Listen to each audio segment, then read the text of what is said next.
Recently, I put up a video, a very popular video, about three church ladies and their bias towards a man with a mental illness.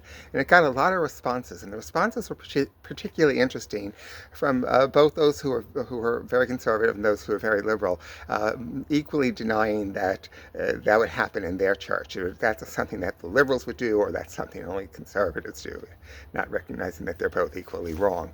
Because liberals and conservatives, all of us actually, suffer from the same malady. We're very good at pointing out the splinter in our neighbor's eye and failing to see the log in our own. So I'd like to share with you a story. When I was in seminary, in graduate school, my least favorite professor, and probably the least favorite of many people, who, especially those who thought of themselves as liberal, was Dr. Lynn Westfield. And the reason was because Dr. Lynn Westfield made us really look at ourselves in ways that were uncomfortable. So let me give you two examples. One time she mentioned, we were talking about sexism. She said there was a study that had been done that showed that in classroom settings, the first hands to go up to answer a question are almost always exclusively men, and almost always white men. And I just didn't think that was true, so I decided I was going to do a little experiment.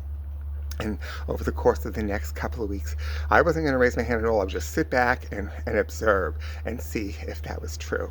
Well, I didn't need to do 2 weeks of observation to find out that was true. It only took 3 days in various classes and recognizing, wow, that really is true. The other thing was, one time many times we were discussing racism, and I had raised my hand. I said, Dr. Westfield, I recognize that I have internalized racism. That I was raised in a racist society, and I have absorbed certain attitudes and ideas that, create internal racism. And Dr. Westfield came over to me and she smiled and she said, do you know what internalized racism is? And I thought I did, but I said, no, what is internalized racism? And she said, it's a nice way of saying racism. It's hard to look at ourselves, but it's absolutely critical if we really are going to move on as individuals and as a society to recognize that we all have biases.